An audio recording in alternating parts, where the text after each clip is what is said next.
오늘 말씀의 제목은 하나님의 약속과 다스리심의 결과인 안식이란 제목으로 말씀을 나누겠습니다. 우리가 지난 두 주의 안식에 대한 개념들을 다시 생각을 해봐야 됩니다. 하나님께서는 모든 창조의 행위들을 6일 동안 행하시고 마지막 7일째에 안식을 위하여서 일하셨습니다. 아무것도 없는 곳에서 있게 하시고 창조된 존재들이 안식을 누릴 수 있게 하심이 창조의 궁극적인 목적이다라고 말씀을 하셨어요. 그래서 하나님은 우리가 안식할 때까지 일하십니다. 그래서 모든 창조물들은 창조주의 일하심으로 말미암아서 온전해질 수가 있는 것이죠. 그래서 우리는 창세기 2장 초두에서 이것을 보았고, 또 창세기 후반절 끝부분에서 이 우리가 하나님의 그 안식의 어떠함을 아담이 타락함으로 말미암아서 인류가 안식을 잃어버렸을 때에 하나님께서 이 안식을 어떻게 회복하셨는가, 구원에 대한 일들이 안식의 회복인데, 그래서 언약 백성들에게 하나님이 율법을 주시고 율법에 근거한 안식, 하나님의 일하심에 참여하는 안식에 대해서 말씀을 했습니다. 그래서 모든 교회 성도된 자들은 6일 동안 열심히 일하고 힘써 일하고 7일째 되는 날은 다른 방식의 일, 안식을 위한 일에 힘써야 될 것들을 말씀을 드렸습니다. 왜냐하면 하나님께서 우리 안식을 위하여서 안식일에 일하시기 때문에 우리 역시도 안식일에 하나님의 안식을 누리기 위한 일들에 몰두해야 될 것들을 두 번째 시간에 말씀을 드렸습니다. 그런데 이제 아까 기도에서 말씀드린 것처럼 우리가 이 땅을 딛고 살아가는 사람들입니다. 그런데 이 땅, 세상은 우리가 말하는 안식을 말하지 않아요. 또 우리의 범죄한 본성이 있기 때문에 하나님 말씀하시는 안식은 눈에 보이지 않고 손에 잡히지 않기 때문에 이 땅의 쉼으로, 이 땅의 거짓된 안식으로 우리가 오해될 때가 너무나 많습니다. 그래서 우리는 이 땅 안에서 어떻게 하나님의 안식이 유지되는가, 그 안식을 누릴 수 있는가를 알 필요가 있습니다.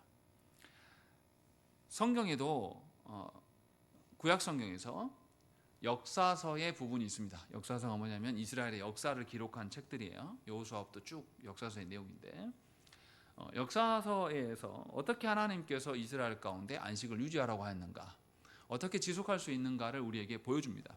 그래서 구약 전체의 흐름, 이스라엘의 역사 가운데 어떤 방식으로 안식이 존재했는가를 오늘은 살피려고 합니다. 그래서 설교의 양이 좀 길어요.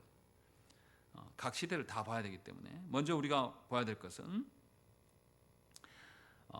여호수아 시대부터 이제 역사서로 치는데요. 여호수아의 상황이 어떻습니까? 하나님께서 이스라엘 백성들을 애굽에서 건지시고 그들에게 가나안 땅을 약속하셨습니다. 여기까지가 모세오경에 대한 이야기예요. 그리고 이제 그 가나안 땅을 정복하러 들어가야 될 상황이 여호수아 시대의 상황입니다. 그런데 그 여호수아가 이 하나님께서 말씀하시는 정복 전쟁이 어떤 뉘앙스인가를 말해주는 것이 오늘 본문으로 삼은 여호수아 1장 13절의 말씀입니다. 우리 다시 읽겠습니다. 시작.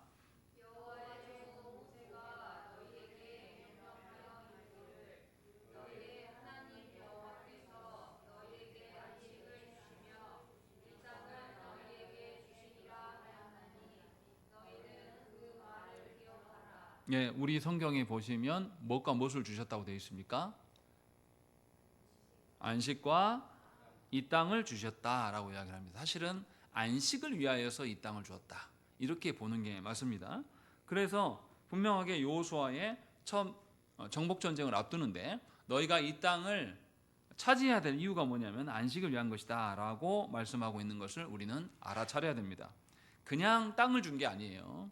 세상에서 말하는 방식으로 너에게 땅을 줬다라고 이야기하면 우리는 그 땅 가지고 뭐 하려고 합니까? 투자하고 투기하고 뭐 이런 방식들을 하려고 합니다. 우리의 부동산 관념은 그래요. 그런데 성경에서는 분명히 그 땅과 안식이 연계되어 있다고 말씀하고 있어요.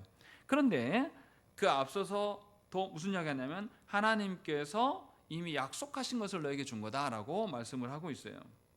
그러니까 모세오경에서도 그렇고 역사서의 시작에서부터 무슨 이야기 하냐면 하나님과의 언약을, 약속을 이룬 핵심이 안식이고 그 안식이 땅으로 주어지고 있음을 설명하고 있습니다. 우리가 모세오경에서도 다시 생각해 보면 하나님께서 땅과 관련하여서 계속 말씀하셨음을 알 수가 있습니다. 아담과 하와가 타락했을 때 아담과 하와만 저주받는 게 아니라 누구도 저주받습니까? 땅도 저주를 받습니다.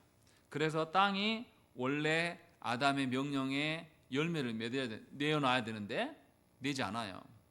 엉겅퀴를 내고 원래의 기능을 하지 않습니다. 그것이 창세기 3장에 나오는 이야기고, 또 가인과 아벨 사건에서 가인이 아벨을 죽였을 때에 어떤 말씀하십니까? 아벨이 피를 흘려서 땅이 저주를 받았다. 땅이 소리를 외친다. 이런 이야기를 하나님 하신다는 것이죠. 그래서 사람의 타락이 땅과 연결되어 있음을 성경은 분명히 말해요. 또 노아의 아버지 라멕은 이렇게 저주받는 상황 가운데서 자신의 아들의 이름을 노아라고 짓고 그 노아의 뜻을 뭐라고 말하냐면, 여호와께서 땅을 저주하심으로 수고롭게 일하는 우리를 이 아들이 안위하리라, 안식을 주게 할 것이다 라고 소망함으로써 자신의 아들을 이름을 노아라고 짓고 있어요. 거기서도 땅이 저주받았다 라는 이야기를 하고 있어요. 그러니까 성경의 모든 곳에서 땅이 하나님의 안식과 연결되어 있다고 설명을 하고 있고, 또 하나님께서 아브라함을 부르실 때도 아브라함을 불러내실 때의 약속 중에 하나가 뭡니까? 땅에 대한 약속이에요. 내가 네게 보여줄 땅으로 가라 라고 말씀하시면서 땅에 대한 이야기를 하고 계신다는 것이죠. 또 출애굽기와 신명기는 또 어떻습니까? 출애굽기와 신명기에서도 이 상황이 어떤 거냐면, 광야 생활을 이제 끝내고 사방의 적들로부터 안정과 평화를 취할 수 있는 그런 장소로 하나님께서 가나안 땅을 제시합니다. 그게 출애굽기 33장과 신명기 12장에서 언급하시는 하나님의 말씀이에요. 그래서 분명하게 모세오경에서 전부 다 하나님의 안식과 연결된 것이 땅이라고 설명을 하고 있어요. 그래서 신명기에서 그 땅에 들어가서 너희가 하나님의 율법의 말씀에 순종하면 풍요와 평화를 하나님 약속하실 것이고, 불순종하면 질병과 흉년이 될 것이고 적에게 패배하게 할 것이고 그 땅에서 쫓겨남을 당할 것이다 라는 것을 하나님께서 신명기에서 경고하십니다. 또 레위기 말씀에도 동일한 이야기가 나오는 것이죠. 그렇게 해서 땅이 황폐해지면, 땅이 우리의 범죄로 인해, 사람의 범죄로 인해서 황폐하게 되면 하나님의 안식이 유지될 수 없다라는 것을 성경은 여러 번 말씀한다는 것이죠. 그래서 여호수아도 모세오경의 그 주제를, 그 핵심을 근거로 이스라엘 백성들에게 무슨 이야기 하냐면, 하나님이 이 땅을 주신 것은 안식하기 위함이다 라는 것을 이스라엘 백성들에게, 정복 전쟁을 앞두고 있는 이들에게 이 개념을 설명해 주는 것이 여호수아 1장 13절의 말씀입니다. 그래서 여호수아는 다시금 이것을 정복하고 난 이후에 과정 중에서 다시 설명하는 게 있어요. 21장을 보겠습니다. 여호수아 21장. 오늘 성경을 좀 많이 찾아볼 거예요. 여호수아 21장 43절부터 45절 말씀을 또 하나님께서 여호수아가 하나님이 땅을 주시는데 정복 전쟁을 하고 있는 너희들에게 주시는 것이 사실은 조상 때부터 약속한 바다라는 것을 이야기를 합니다. 우리 읽겠습니다. 제가 43절, 여러분들이 44절, 45절 함께 읽겠습니다. 여호와께서 이스라엘 조상들에게 맹세하사 주리라 하신 온 땅을 이와 같이 이스라엘에게 다 주셨으므로 그들이 그것을 차지하여 거기에 거주하였으니,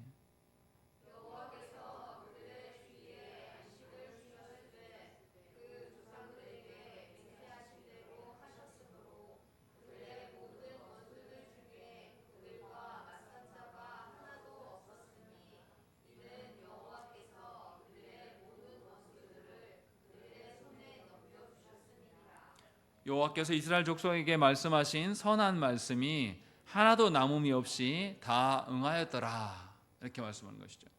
무슨 말입니까? 여호수아도 처음 정복 전쟁을 시작할 때 하나님이 안식을 위하여서 이 땅을 주신다라고 말씀하셨고, 다 정복하고 난 다음에 뭐라고 말씀하시냐면 44절 말씀에 그들의 주위에 안식을 주셨으되 그 조상들에게 맹세하신 대로 하셨고 그들의 모든 원수들 중에 그들과 맞선 자가 하나도 없었다. 왜 그러냐? 누가 주신 거다? 여호와께서 그들의 모든 원수들을 그들의 손에 넘겨주셨기 때문이다라고 분명하게 말씀하고 있어요. 그러니까 여호수아에서는 반복적으로 가나안 정복 전쟁을 앞두고 있을 때도 이 여호수아가 선언을 했고, 정복한 이후에 마무리가 되었을 때도 여호수아의 기자는 이것을 설명하고 있어요. 다시금 이들이 왜 이렇게 수월하게 땅을 정복했는데 그 땅에 정복한 의미가 뭐냐? 안식이다. 그리고 이 안식은 이스라엘의 조상들에부터 하나님께서 약속하셨던 바였고, 이것을 하나님께서 이루심으로 말미암아 그들에게 안식이 주어졌다라는 것을 분명하게 말씀하고 있는 겁니다. 그러니까 가나안 땅은 하나님이 창조 때부터 말씀하시는 하나님 안에서의 안식에 참여하는 것이지, 우리가 무엇인가를 펼치는, 우리의 꿈과 이상을 펼치는 땅이 아니라고 성경은 분명하게 말씀합니다. 무엇보다 중요한 것은 가나안 땅에서 안식을 취하는 것은 군사적인 힘이나 인간적인 노력이나 어떤 경제적인 어떤 것, 이런 것으로 이루어지는 것이 아니라 누가 주신다고 말씀합니까? 하나님께서, 하나님의 주권적인 관여하심으로 그 안식이 이루어지고 있다, 약속이 성취되고 있다라는 것을 강조하고 있습니다. 그래서 여호수아는 23장에서 이스라엘 백성들에게 경고합니다. 우리 한번 찾아보시죠. 여호수아 23장 12절 말씀. 12절 13절 두 절, 제가 먼저 12절 보겠습니다. 너희가 만일 돌아서서 너희 중에 남아있는 이 민족들을 가까이 하여 더불어 혼인하며 서로 왕래하면,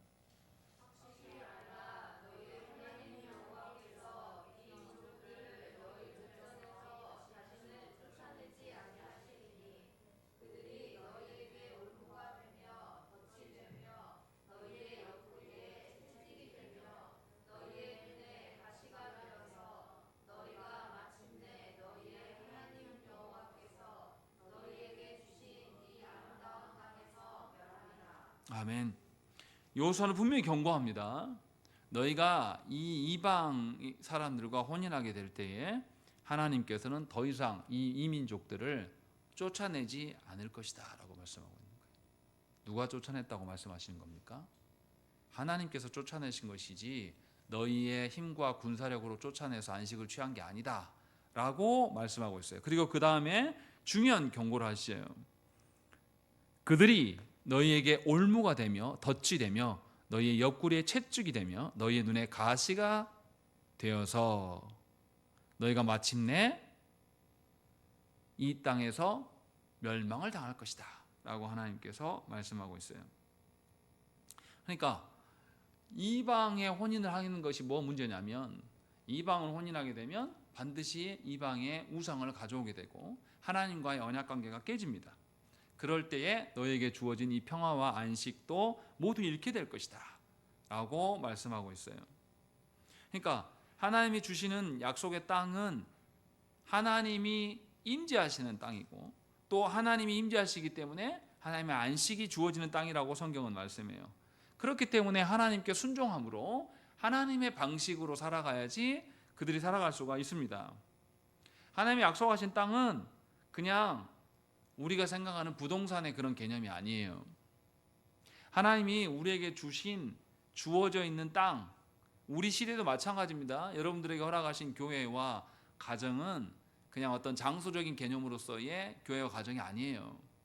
하나님이 임재하시고 하나님께서 오셔서 우리에게 안식을 주시는 그런 개념으로서 우리에게 교회와 가정과 이 사회가 있는 겁니다. 그래서 분명하게 하나님과의 관계 속에서 모든 것이 주어진다고 성경은 이야기를 하고 있어요. 그런데 이스라엘 백성들이 이렇게 가나안 땅에서 하나님과의 언약 관계가 완전히 수립되어질 때만, 하나님의 율법대로 순종할 때에만 하나님의 안식이 유지되고 있다라는 것을 알리셨음에도 불구하고 이들이 순종합니까? 순종하지 않아요. 여호수아와 그 세대들이 다 죽고 나니까 그 다음부터 펼쳐지는 시대가 사사시대입니다. 이 사사시대에는 백성들이 하나님을 몰라요. 그래서 가나안 족속하고 타협하고 가나안의 우상들을 섬기고, 또 이스라엘 백성들이 이제 이방인들에게 짓밟히는 것의 삶을 경험하게 됩니다. 그게 사사시대의 모습이에요. 그래서 사사기 2장에 보면 그렇게 설명하고 있어요. 사사기 2장 1절부터 3절 말씀을 한번 읽겠습니다. 구약성경 362페이지입니다.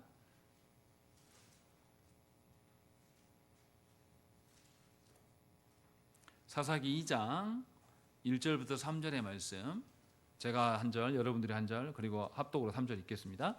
여호와의 사자가 길갈에서부터 복임으로 올라와 말하되 내가 너희를 애굽에서 올라오게 하여 내가 너희의 조상들에게 맹세한 땅으로 들어가게 하였으며 또 내가 이르기를 내가 너희와 함께 한 언약을 영원히 어기지 아니하리니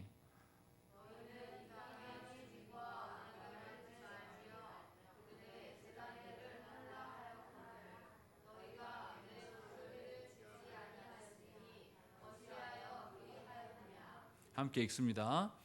그러므로 내가 또 말하기를 내가 그들을 너희 앞에서 쫓아내지 아니하리니 그들이 너희 옆구리에 가시가 될 것이며 그들의 신들이 너에게 올무가 되리라 하였노라. 아멘. 사사기 2장 3절의 말씀, 그들이 너희 옆구리에 가시가 될 것이다. 이거 누가 한 말씀입니까? 누가 한 말이에요? 여호수아가 여호수아서에서 경고했던 말씀을 그대로 다시금 확인하고 있는 거예요. 그러니까 하나님께서는 여호수아 또 여호수아의 앞전에 있는 모세오경 때부터 하나님께서는 이 땅에 대한 안식의 개념들을 포기하지 않으시고 계속 유지해 오고 계시고, 그래서 사사기로 넘어온 시대에도 뭐라 그러냐면 너희가 하나님의 언약 가운데 있지 않고 세상 사람들과 언약을 맺기 시작하면, 세상의 방식으로 살아가게 되면 하나님께서 이 땅 안에서 저 이방인들을 몰아내지 아니하시고 저들이 너희의 옆구리에 가시가 돼서 너희를 찔러댈 것이다. 여호수아가 경고했던 내용들이 사사기의 말씀에 그대로 구현되고 있다라는 것을 말씀하고 있는 것이죠. 그러니까 어떻습니까? 이스라엘 백성들이 가나안 땅에 들어와서 그 땅을 차지하기는 했어요. 그런데 그 땅에서 주인 노릇을 합니까? 못해요. 왜요? 세상을 닮아가기 때문에 그래요. 하나님의 방식대로 하나님이 우리를 이 땅 안에서 주인 되게 하신다라는 생각이 없어요, 이스라엘 백성들에게. 그래서 하나님을 알아가고 하나님께 순종하는 일에 힘쓰는 것이 아니라 그 땅의 사람들이 말하는 방식에 끌려가는 거죠. 그렇게 살아가기 때문에 그들은 하나님과의 언약을 저버리고 세상의 질서하에 굴복되고 살아갑니다. 그래서 사사기에서 반복되는 게 뭡니까? 이스라엘이 반복적으로 하나님께 범죄합니다. 그래서 이방인들이 이스라엘을 압제해요. 그 고통 중에 있으니까 이스라엘이 그때 하나님께 살려주세요, 살려주세요 외칩니다. 그때 하나님 누구를 보내십니까? 사사를 세워요. 그리고 사사가 살아있는 동안, 그 기간 동안에는 평안했다가 어떻게 됩니까? 또 불순종해요. 평안해지기만 하면 이스라엘은 다시 세상의 방식으로 돌아갑니다. 그러니까 다시 하나님께서 또 그들을 힘들게 만드시고 또 이방인들이 와서 덮쳐서 그 밑에 굴종하다가 또 하나님께 부르짖으니까 하나님께서 또 다른 사사를 세우셔서, 이게 무한 반복되는 것이 사사시대의 모습입니다. 그러니까 이스라엘 백성들이 가나안 땅을 얻긴 얻었지만 이제는 그 땅에서 살아남기가 어려운 상황에 처한 거죠. 더 이상 그 땅의 주인이 아니에요. 왜냐하면 그 땅의 주인 대신 하나님께 순종하지 않고 세상의 방식으로 살아가기 때문에 이제 그 땅에서 우리가 살 수 있을까? 여기서 살아남을 수 있을까? 이것을 고민하게 되는 거죠. 조국교회도 똑같습니다. 한국교회도 하나님 말씀대로 살지 않고 세상을 닮아가는 교회가 되어버려서 성도들이 더 이상 하나님을 찾지 않습니다. 종교 행위는 해요. 겉으로는 비대해져 있는 것 같습니다. 그런데 어떻습니까? 우리 젊은이들이 신앙생활 하려고 하면 지인들이나 친구들에게 교회 다닌다고 하면 뭐라고 합니까? 너 어쩌려고 그러냐? 너 왜 그렇게 쇠뇌당하고 있냐? 하면서 오히려 우리가 눈치 봐야 될 상황이에요. 과연 교회가 계속 이 대한민국 땅에서 존속될 수 있을까? 이 염려를 하는 지경에 이르는 거죠. 우리 시대 때는 그나마 교회가 부흥하고 커졌었지만 다음 세대 가고 우리의 손주 시대 가면 과연 이 땅에 교회가 있을까? 우리가 염려하잖아요. 사사시대와 우리가 뭐가 다릅니까? 똑같아요. 하나님이 주신 그 방식대로 이 땅 안에 살지 않았어요. 처음 선교사들이 몇 명이 이 땅 안에 복음을 전했을 때는 정말 소수의 사람들이 예수를 믿었습니다. 그런데 하나님이 은혜를 베푸셔서 이 땅 안에 십자가가 얼마나 많게 했습니까? 그러나 교회가 비대해지고 커지고 힘써지니까 교회 직분자들이 정치인들과 힘 있는 자들하고 결탁하면서 나쁜 일에 종사한단 말이죠. 그래서 교회 하면 이제는 악의 덩어리들, 오늘도 뉴스를 보니까 정광훈 씨 나와가지고 막 반말을 찍찍 했으면서 누가 옆에서 반스 목사 하니까 너 인마 이리 와 욕하면서, 이거 목사예요? 그딴 인간을 왜 취재하는지 모르겠어요. 기자들. 저는 이 기사거리가 그렇게 없나 이렇게 생각될 정도로. 근데 우리 사회는 그딴 인간들에게 마이크를 건네주고 우리는 그런 걸 쳐다보고 있어요. 그래서 교회가 사사시대 모습하고 똑같습니다. 이 땅에서 계속 존속될 수 있을까? 이 고민을 하는 겁니다. 목회자들은 과연 목회를 계속할 수 있을까? 생존할 수 있을까? 이런 고민, 사사시대에 했던 고민들을 우리가 하고 있는 거죠. 얼마나 형편이 없습니까? 하나님의 언약 관계로 우리가 안식을 누린다는 생각이 우리에게 없어요. 사실 설교하는 저도 조국교회 성도들에게 안식이 얼마나 존중받고 있을까라는 것이 의문입니다. 우리 중에 하나님이 주신 안식을 얼마나 우리가 추구합니까? 사실 안식이 뭔지도 모르잖아요, 잘. 그래서 우리는 주일 성수도 몸이 쉬는 거라고 생각하지 않습니까? 그러나 성경은 전혀 다른 말씀을 하고 있는 거죠. 그래서 그 땅 안에서 그 땅만 차지하고 있는 것이 안식이 아니에요. 그 땅 안에서 하나님과의 언약 관계로 서 있고 하나님이 지켜주시고 하나님이 말씀하시는 안식에 들어가 있을 때에만 안식이 확실히 기동하게 되는 거죠. 그것을 사사기에서 보여줍니다. 그래서 사사기는 계속 짓밟히는 이야기가 나오고 이스라엘 백성들에게 말로 설명할 수 없을 정도로 타락함이 드러나는 거죠. 우리 시대 모습하고 똑같아요. 세상보다 교회가 더 악합니다. 세상보다 교회 직분자들이 더 더러워요. 그러면서 우리는 교회 존립을 걱정하는 이런 상황이 되어버린 것이죠. 이것이 사사기에서 우리의 죄악을 고발하는 내용입니다. 그런데 너무나 감사하게 똑같은 사사시대에 다른 성경이 또 있습니다. 그게 뭡니까? 동일한 사사시대에 써졌던 성경이 뭡니까? 사사기 다음이 뭐죠? 룻기입니다. 그래서 룻기 1장 1절을 보십시오. 뭐라고 되어 있습니까? 읽겠습니다. 1장 1절 구약 성경 402페이지에 있습니다. 읽겠습니다. 시작. 사사들이 치리하던 때에 그 땅에 흉년이 드니라 되어 있습니다. 언제라고요? 사사들이 치리하던 때. 그러니까 룻기 시대도 어디 시대라는 거죠? 사사 시대라는 거죠. 놀라운 것은 뭐냐면 사사기에서는 이스라엘이 계속 불순종하면서 과연 그 땅에서 이들이 존속될 수 있을까 이 고민을 했는데 룻기는 사사 시대임에도 불구하고 하나님이 이스라엘 백성에게 주신 땅에서 어떻게 안식이 회복될 수 있는가를 보여주는 성경입니다.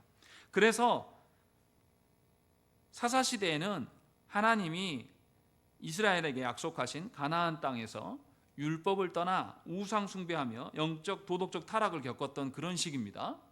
그런 시대였는데도 불구하고 하나님께서 이들의 회복하는 과정을 그려놓는 것이 룻기서의 말씀이에요.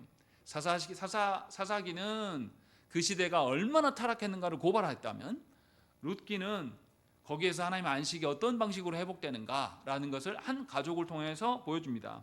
엘리멜렉의 가족이 어떻습니까? 1절에 있는 것처럼 흉년이 들어서 어디를 떠나버립니까?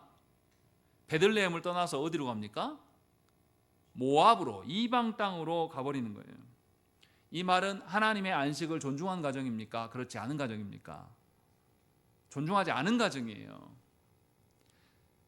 먹고 사는 문제가 더 중요한 거죠. 우리 시대도 그러지 않습니까? 경제가 모든 국가의 모든 핵심 요소들 중에서 우리는 경제에 다 미친 사람들입니다. 그래서 불의해도 괜찮아요. 잘 살면 그만이에요. 이게 우리 시대의 화두입니다. 돈이에요, 돈. 이때 당시에도 흉년이 들어서 먹고 살기 힘드니까 하나님 언약 따윈 저버리고 그냥 하나님의 안식이 약속된 그 땅을 벗어 던지고 이방 땅으로 갔다라고 시작해요. 그래서 그 결과가 어떻게 됩니까? 엘리멜렉이 일가족이 이방 땅으로 가서 어떻게 됐다고 이야기합니까? 2절과 3절에 다 이야기 나와 있어요. 뭐라고 되어 있습니까? 엘리멜렉과 두 아들이 다 죽어버렸다. 그리고 누구만 남았다? 나오미와 두 며느리만 남게 됐다라는 것이 하나님의 안식을 벗어난 자들의 결과다라는 것을 서두에 밝히고 있습니다. 그래서 나오미는 괴로워요. 이제 자신도 어떻게 할 바가 없어요. 그래서 나오미가 어떻게 생각합니까? 9절 말씀 읽겠습니다.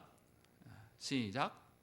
여호와께서 너희에게 허락하사 각기 남편의 집에서 위로를 받게 하시기를 원하노라 하고 그들에게 입맞춤에 그들이 소리를 높여 울며 라고 되어 있습니다. 이 나오미는 결정을 해요. 나는 다시 유다 땅으로 돌아가야 되겠다. 그리고 너희는 이방 여인들이니까 니네 원래 집으로 다 돌아가라. 그리고 돌아가서 새로운 남편을 얻고 그 남편에게서 뭘 얻으라고요? 위로, 안식 받기를 원한다. 이걸 누구한테 말합니까? 이방 여인들에게 말하는 게 아니에요. 여호와께 기도하였다고 이야기합니다. 그래서 8절 말씀에 보면 나오미가 두 며느리에게 이르되 너희는 각기 너희 어머니의 집으로 돌아가라. 너희가 죽은 자들과 나를 선대한 것 같이 여호와께서 너희를 선대하시기를 원한다라고 분명하게 밝힙니다. 그러니까 나오미에게 일말에 남아있는 건 뭐냐면 자신이 남편도 잃고 아들도 다 잃어버렸지만 그나마 일말의 마지막 희망은 하나님의 땅으로 돌아가서 하나님께서 자신을 선대해 주는 것 방법밖에는 없는 거예요, 이 여인이.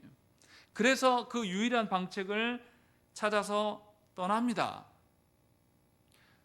룻기에서 안식, 파괴돼 버린 안식의 회복됨이 무엇이냐라고 했을 때 유일하게 남은 하나님께 돌아가는 길 외에는 없다라는 것을 나오미의 고백을 통하여서 드러내 보여주는 거예요. 심지어 이방인인 두 며느리에도 그들에게도 위로를 누가 주신다?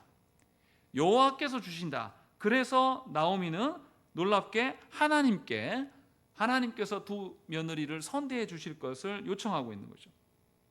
이것이 사실은 이스라엘이 원래 해야 될 일이에요. 그런데 이스라엘이 남편과 두 아내를 다 잃고 나서 이제서 갈 곳 없으니까 이제서라도 돌이키는 모습을 보여주고 있는 겁니다. 그래서 3장 1절 말씀 보십시다. 룻기 3장 1절 말씀. 이제 베들레헴으로 돌아온 나오미가 룻에게 하는 말이에요. 여기 읽겠습니다. 시작.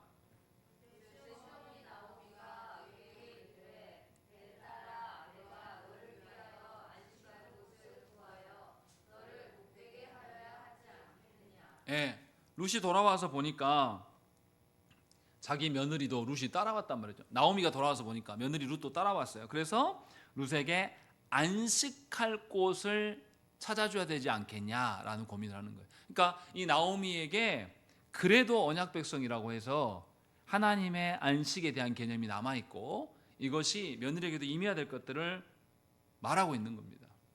그래서 그 뒤에 장면을 우리가 아는 것처럼 보아스가 엘리멜렉의 기업을 이어줍니다. 그래서 룻을 아내로 맞이하고 또 그 가정이 회복되고 그래서 그 회복됨이 경제적인 안정과 그들의 앞길 생존을 보장하는 기반이 되는 것을 우리는 볼 수가 있어요. 다시 말하면 보아스는 예수 그리스도를 상징하는 존재로서 기업을 이어주는 자고 또 그 가정의 회복을 구원의 어떠함을 보여주는 자로서 등장합니다. 그렇게 해서 하나님께서 예비하신 그 제도, 계대 결혼하는 것, 그리고 기업을 묻는 것, 이걸 총칭해서 우리가 고엘 제도라고 하는데 하나님께서 그 땅 안에서 유지되어야 될 그 제도가 있었기 때문에 그래서 룻이 이방 여인임에도 불구하고 이스라엘 사람과 결혼했기 때문에 그 땅 안에서 기업 물음 그 혜택을 받고 하나님의 안식으로 회복되어지는 것을 룻기서에서 우리에게 말씀하고 있는 겁니다. 그러니까 안식은 하나님의 땅에서 하나님이 정해놓은 그 질서대로 안식이 주어진다라고 말씀하고 있는 것이지, 사람이 무언가 노력해서 안식을 취할 수 있는 것이 아니라고 성경은 분명하게 밝히고 있는 거예요. 이것이 얼마나 은혜입니까? 이스라엘 백성들이 사사시대에 계속해서 하나님을 향해서 반역을 저지릅니다. 그런데 하나님은 반역을 저지르고 그들이 힘들어 죽겠다고 할 때마다 하나님이 응하십니까? 응하시지 않습니까? 응하시고 계신다는, 이게 은혜예요. 이스라엘은 계속해서 반역합니다. 반역하면 할수록 죄악이 갈수록 어떻습니까? 커져요. 생각을 해보세요. 하나님께서 5달란트 준 종을 줬는데 많이 줘서 그 종이 많이 받아가지고 정신이 나가가지고 그 돈으로 흥청망청하고 쓰고 지 멋대로 산다고 해보십시오. 그렇게 살았던 사람이 누굽니까? 사사 중에 삼손입니다. 삼손은 누구보다도 엄청난 것을 받은 사람이었어요. 자기 혼자 가도 블레셋을 이길 수 있는 사람입니다. 그런데 그 사람은 하나님의 일을 위해서 하지 않아요. 하나님 주신 힘으로 뭐 합니까? 쾌락을 누리는 데만 사용해요. 그것도 이방 여인들한테 가서. 삼손은 하나님이 주시는 그 모든 걸 가지고 온 힘을 다해서 쾌락을 쓰는 자라고 성경은 밝힙니다. 근데 우리 한국교회에서는 삼손을 어떻게 합니까? 멋진 힘세고 승리자라고 착각해요. 기가 막힌 거죠. 그렇게 해서 하나님의 그 언약을 완전히 외면한 인생을 살아요. 그래서 삼손은 눈도 뽑히고 머리도 다 잘리고, 그리고 마지막에 회개합니다. 마지막에라도 하나님께 돌아가고자 하는. 보세요. 삼손뿐만 아닙니다. 갈수록 하나님이 그렇게 은사를 엄청나게 주셨는데, 능력을 주셨는데 완전히 쾌락을 위해서 산 사람을 보여주고, 그 다음 더 가서는 누가 나옵니까? 레위 집안에, 레위 지파 속에 한 레위인이 있었는데 첩이 있었다. 첩이 있었는데 그 첩이 죽으니까 열받으니까 첩의 시체를 12토막 내가지고 이스라엘에 뿌리고, 또 그 일로 인해서 이스라엘이 내전이 일어나서 한 지파를 거의 몰락하게끔 만들어요. 그리고 그 지파가 몰락하니까 이 지파를 회복시키려고 어떻게 합니까? 여인들을 훔쳐다가 데려다가 안에 삼어. 이게 말이 됩니까? 공식적인 강간을 하라는 거잖아요. 이게 이스라엘의 사는 방식이에요. 갈수록 처참한 거예요. 하나님을 향하여서 하나님의 질서하고는 거리가 먼 지 멋대로, 한국교회도 그러지 않습니까? 하나님께서 살게 해주고 나라가 좀 부유해지고 교회가 거대해지고 힘이 세지니까 갈수록 직분자들이 타락해서 지밖에 몰라요. 직분을 가지고 자기의 어떠함을 세우려고 하는 거죠. 전부 그래요. 특정한 대형교회 목사나 타락한 그 사람만이 아니라 우리도 거기서 벗어난 사람들이 아닙니다. 우리의 안위와 우리의 이름값이 훨씬 중요한 사람들입니다. 그래서 내 살기 바빠요. 하나님이 주신 것을 가지고. 이게 사사기의 모습이에요. 그런데 하나님 놀랍게 그런 족속들에게 하나님은 매번 반응하시는 거예요. 이게 은혜가 아니고 뭡니까? 한국교회가 이 지경인데도 불구하고 하나님이 우리를 심판하지 않으시고 아직까지 말씀을 주시면서 우리를 교회에 붙여주시는 것, 그리고 다시 여러분들을 부르시는 것, 이것보다 더 큰 은혜가 어디 있습니까? 사사기와 룻기는 그것을 우리에게 보여줍니다. 하나님의 땅에서 안식할 수 있는 유일한 길은 하나님이 다스리시는 그 방식으로 살아가는 자들에게만 안식의 회복이 있다라는 것을 보여주는 것이죠. 그래서 룻기가 있어요. 근데 룻기는 더 큰 의미가 있습니다. 아까도 말씀드렸지만 보아스를 통해서 난 사람이 누굽니까? 오벳이에요. 그리고 오벳의 후손 중에 누가 나옵니까? 다윗이 나옵니다. 이 말은 뭡니까? 이 아무 힘없는 여인 나오미, 남편도 없고 자녀도 하나도 없는, 어떻게 보면 완전히 인생 쪽박찬 그 여인, 근데 그 여인이 다시금 하나님의 언약의 땅으로 돌아오고 하나님의 고엘 제도에 기대어서 살아가려고 애를 쓰니까 하나님께서 이 여인의 집안만 세우는 게 아니라 이 집안 속에 누가 나오게 하는 거예요? 하나님의 예수 그리스도를 상징할 만한 다윗 왕이 나오게 하신단 말이에요. 이스라엘 전체의 회복의 길을 하나님께서 열어주신다라는 있다라는 것을 우리에게 보여주는 거예요. 그럼 안식은 어떤 식이라는 겁니까? 하나님이 주신 땅에서 하나님의 말씀대로 하나님이 다스리신 대로 살아가는 자에게 안식의 회복이 있다라는 것을 우리에게 명확하게 말씀하고 있는 거죠. 여러분들이 발을 딛고 살아가고 있는 여러분들의 가정과 여러분들의 생활의 반경, 우리에게 주신 이 광주 땅에서 하나님의 안식이 회복될 수 있는 길은 하나님의 자녀들이 하나님의 말씀대로 살아감으로 세상의 임금들이 다스리는 땅이 아니라 하나님이 다스리는 땅임을 선언하고 살아갈 때에 이 땅의 안식이 회복된다라고 말씀하고 있는 거죠. 이것을 저와 여러분들이 깨달아야 돼요. 그래야지 우리가 하나님의 다스림 가운데 하나님 주신 말씀을 귀하게 여기면서 살아갈 거 아닙니까? 내가 중요한 게 아닙니다. 생각해 보세요. 베들레헴에 사는 사람들 동네 입장에서 보세요. 나오미, 이 엘리멜렉 집안은 어떤 집안입니까? 망한 집안이에요. 고향 땅을 떠나더만 완전히 망해가지고 여자만 둘이 돌아온 집안이란 말이죠.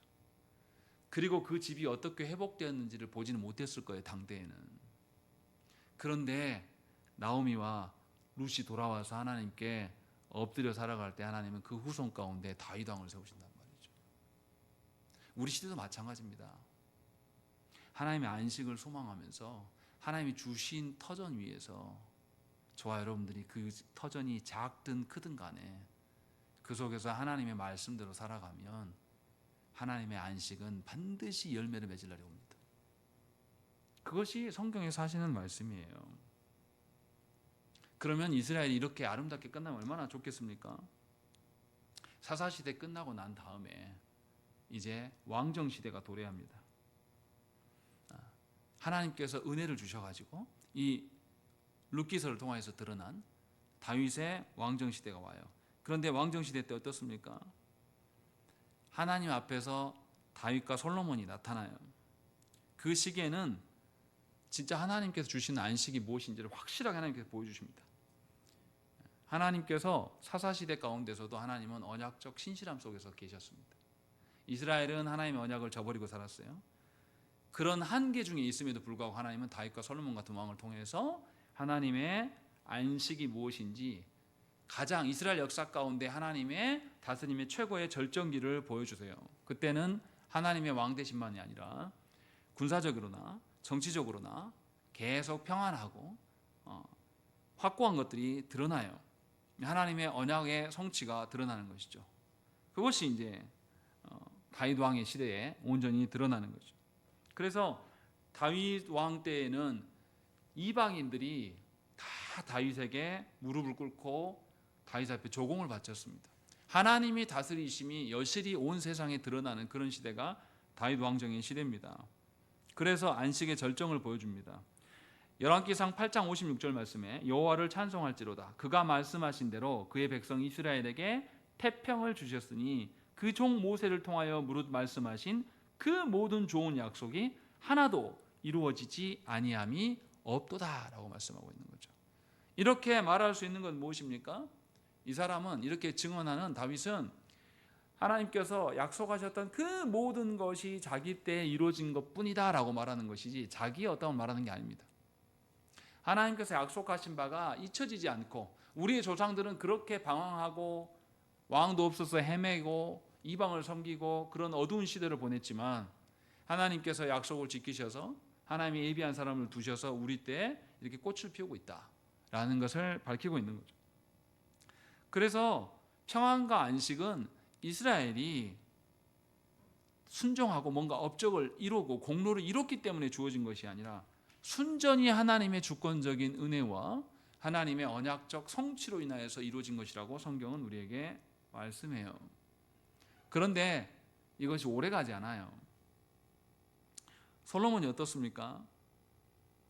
처음에는 선한 왕이었지만 말년에 가서 어떻게 하죠? 이방 여인들과 막 결혼해요. 왜 결혼합니까? 무역을 하려고 하다 보니까. 솔로몬도 돈에 미친 자입니다. 그렇게 해서 타락한 왕이 돼요. 그래서 솔로몬 아들 때 어떤 일이 벌어지죠? 나라가 쪼개집니다. 어떤 군사력이 약화해서 쪼개진 것도 아니에요. 정치적인 어떤 그런 것도 아닙니다. 그냥 솔로몬이 하나님의 경고에도 불구하고 그 일을 멈추지 않아요. 하나님 경고하시거든요.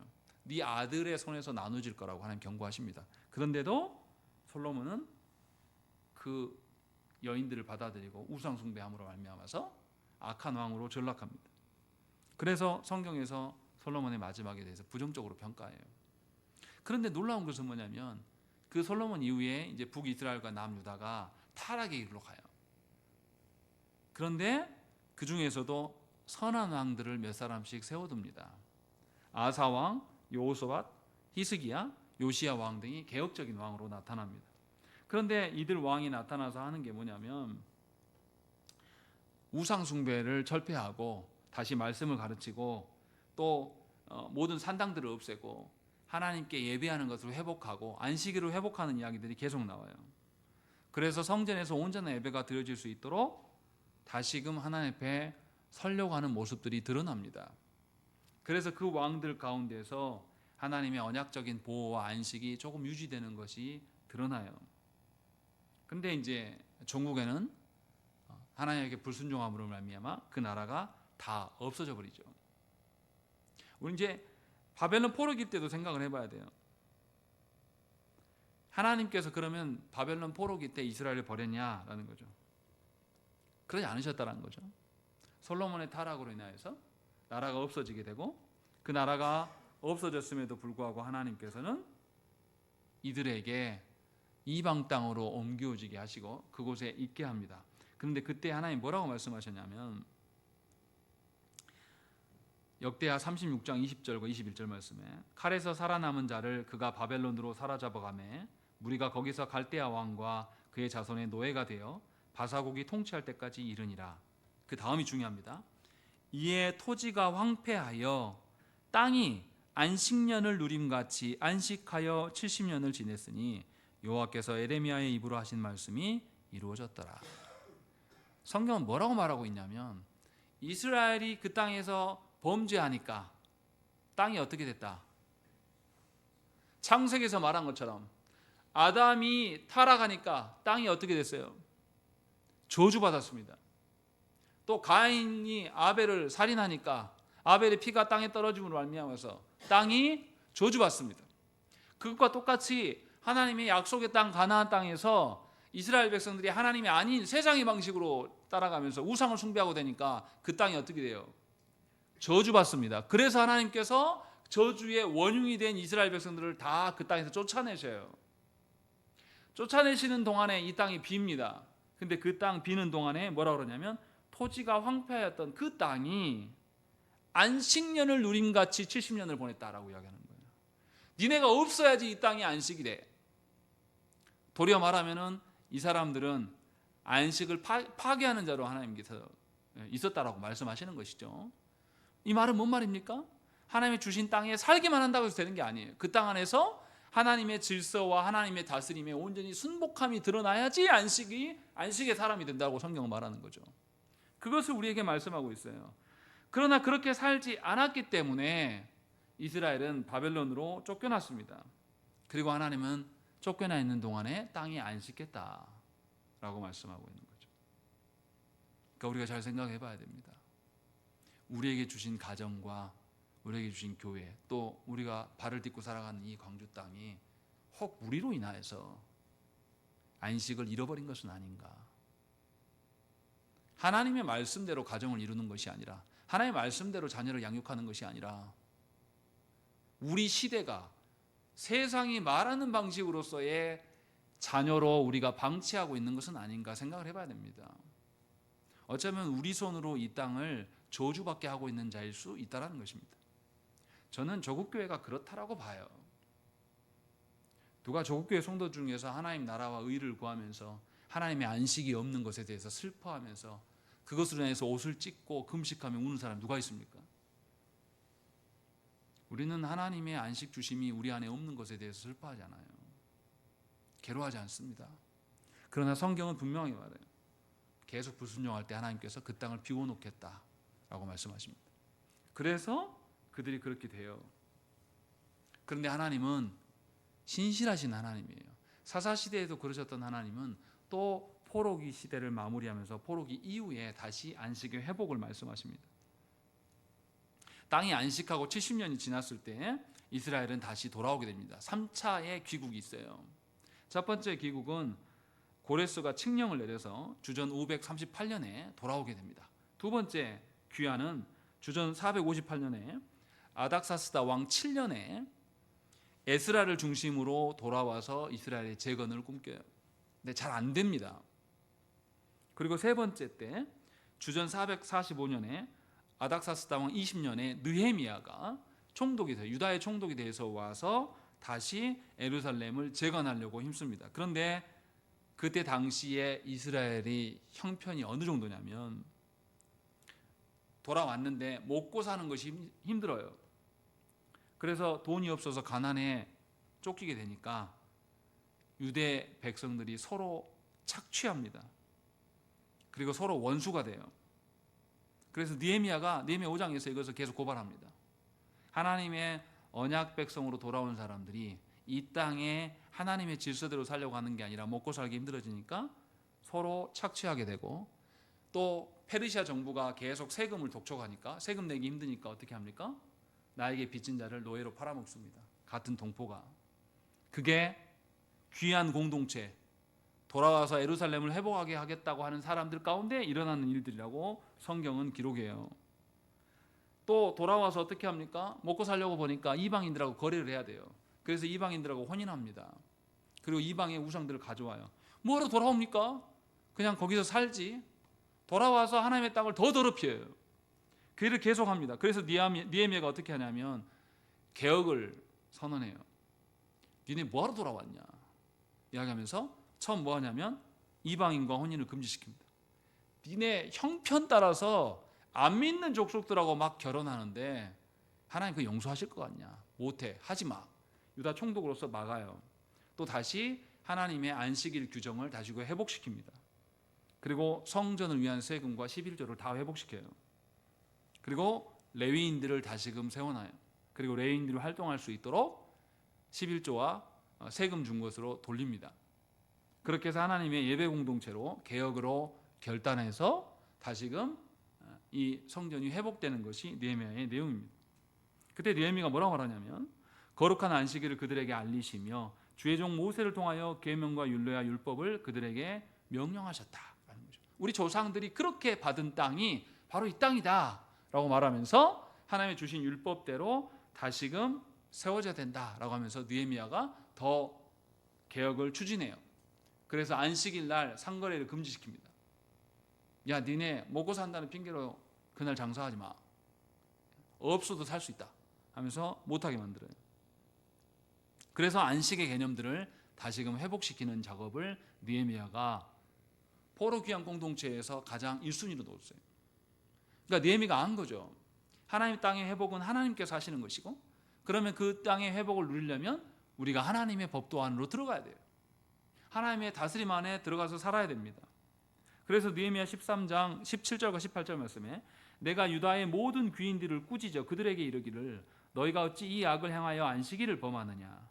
너희 조상들이 이같이 행하지 아니하였느냐? 그래서 우리 하나님이 이 모든 재앙을 우리와 이 성읍에 내리신 것이 아니냐? 그럼에도 불구하고 너희가 안식일을 범하여 진노가 이스라엘에게 더욱 심하게 임하도록 하는도다. 이렇게 말씀한다는 거죠. 이스라엘의 백성들이 무엇 때문에 나라 잃어버린지를 모르는 거예요. 그래서 다시금 회복하면서 우리 조상들이 너희처럼 살아가지고 그렇게 된 거 아니냐. 이제 포로기에서 나라도 잃어봤고 거기서 그렇게 살다 돌아왔으면 깨달아야 되지 않겠어? 라고 하면서 책망하면서 다시금 안식의 개념들을 회복해요. 이 말은 하나님의 창조의 목적을 회복하는 것과 같은 겁니다. 그래서 느헤미야가 다시금 그 땅을 개혁함으로 말미암아서 다시금 회복되는 역사를 그리고 있는 것이 구약성경의 말미에 나와요. 성경 전체에서 지금 이야기하는 걸 우리는 몇 가지를 살펴봤습니다. 여기서 우리가 기억해야 될 게 있습니다. 성도가 살아갈 수 있는 유일한 방식은 하나님의 다스림 가운데 있어요. 우리는 하나님의 언약에 신실하지 않아요. 그런데 누구는 하나님의 언약에 신실하십니까? 하나님이에요. 그래서 사사시대에 이스라엘이 날이 갈수록 반역하고 추접스러움을 더 보일 때도 하나님은 언약에 신실하셨습니다. 그래서 사사시대에 완전히 망해버린 나오미의 가정을 불러서 다시금 하나님께서 회복의 길을 열어놓으셨어요. 우리 시대가 이렇게 타락해도 하나님은 언약의 신실하심을 통하여서 하나님의 언약의 안식의 회복을 계획하고 계십니다. 저와 여러분들이 그런 영광스러운 자리에 갈 수 있는 아주 귀한 시대를 살고 있습니다. 나오미가 그 시대에 힘이 있고 능력이 있었다면 모압에서 돌아오지 않았을 거예요. 나오미는 아무것도 기대할 수 없었습니다. 그래서 하나님의 언약을 보고 돌아왔어요. 어쩌면 우리도 그렇게 예수 믿은 사람일지도 몰라요. 그래서 우리가 이 시대에는 아주 약하고 소시민으로 살아가고 있는지도 모릅니다. 그러나 우리가 할 수 있는 것은 다시금 하나님의 언약으로 돌아올 수 있는 것입니다. 왜냐하면 우리는 하나님의 언약에 신실하지 않지만 하나님은 언약에 신실하시기 때문이에요. 그래서 우리에게 소망이 있는 겁니다. 두 번째로, 우리의 안식은 하나님의 말씀의 순종과 깊이 연관되어 있습니다. 하나님의 말씀에 순종하지 않고는 절대로 안식을 누릴 수가 없어요. 세 번째로, 우리가 죄를 반복해도 하나님이 신실하시기 때문에 우리는 하나님 안에서 회복을 꿈꿀 수가 있습니다. 여러분들의 가정의 회복을 여러분들이 자녀가 이루어줄 것이라고 착각하지 마세요. 여러분들의 직장이 여러분들을 지켜줄 거라고 착각해서 벗어나십시오. 회복은 하나님께만 있습니다. 그리고 네 번째, 안식일의 본질은 육신의 평안함을 말하는 것이 아니에요. 하나님의 온전한 관계로 말미암아서 이 땅에 하나님의 질서가 세워질 때에 드디어 안식이 있는 겁니다. 그러니 나만 평안하면 안 돼요. 지금 뉴스를 봐보세요. 내란범들이 나와서 증언하라 그러면 선서도 안 해요. 재판정에서. 우리나라 재판정이 얼마나 무시당하고 있습니까? 그런데 그 사법부에 있는 그 기득권, 평생 재판관이라고 누릴 거 다 누리고 살아온 그 머저리들이 재판정을 병들게 만들고 있어요. 내란범 변호사들이 소리칩니다. 꽥꽥 소리치르고, 재판장님 그게 뭡니까? 하고 할 정도로. 이게 우리 사법부예요. 우리 이렇게 되고 있어도 우리는 눈 하나 깜짝하지 않습니다. 이게 다 무엇 때문입니까? 그리스도인들이 하나님이 주신 안식을 하나님의 정의와 공의의 관점으로 보지 않기 때문에 그렇습니다. 사사시대에 또 포로 귀환 공동체에서 문제가 되는 게 먹고 살기 힘드니까 어떻게 했다고요? 동포들 것을 빼앗고 그들이 계속 빚 못 갚으니까 그들을 잡아서 어떻게 했다고요? 노예로 팔아먹었어요. 우리 시대 보십시오. 세월호 같은 사건, 고등학생들이 시도학년 가다가 죽었어요. 건질 수 있었는데 안 건졌습니다. 이게 우리 시대의 모습이에요. 애들을 수장시켜요. 이태원에 있었던 젊은이들 어떻습니까? 그냥 어른들이 가서 교통정리만 하면 될 문제예요. 아무 문제 없습니다. 근데 욕망에 빠진 이 정치 우두머리들이 다른 짓거리 하느라고 그 교통정리를 안 해줘서 다 아이들이 깔려 죽잖아요. 그래도 누구 하나 처벌받았습니까 지금까지? 그 일들이 우리 새끼들이라고 보세요. 살 수 있겠습니까? 그렇게 희생당한 자녀들 중에 광주분들도 있어요. 제가 아는 권사님의 자녀도 그때 죽었어요. 이태원에서. 우리는 그런 일이 있어도 눈 하나 깜짝하지 않습니다. 하나님의 공의가 이 땅 안에 없는 것이 너무나 이상한 거라고 생각을 해야 되는데 조국교 성도들은 신경 쓰지 않아요. 내일 아니거든요. 나랑 관련 없거든. 그래서 불의한 것이 멋대로 막 해도 교회는 가만히 있습니다. 기도나 하면 되지 뭐 어쩌라는 거야. 하나님의 안식의 본질은 나만 누리는 게 아닙니다. 그 땅이 하나님의 질서대로 세워질 때 내가 있는 거예요. 그 공동체가 타락해서 전체가 타락의 일변도로 가는데 나만 거룩하다고요? 그런 게 어디 있습니까?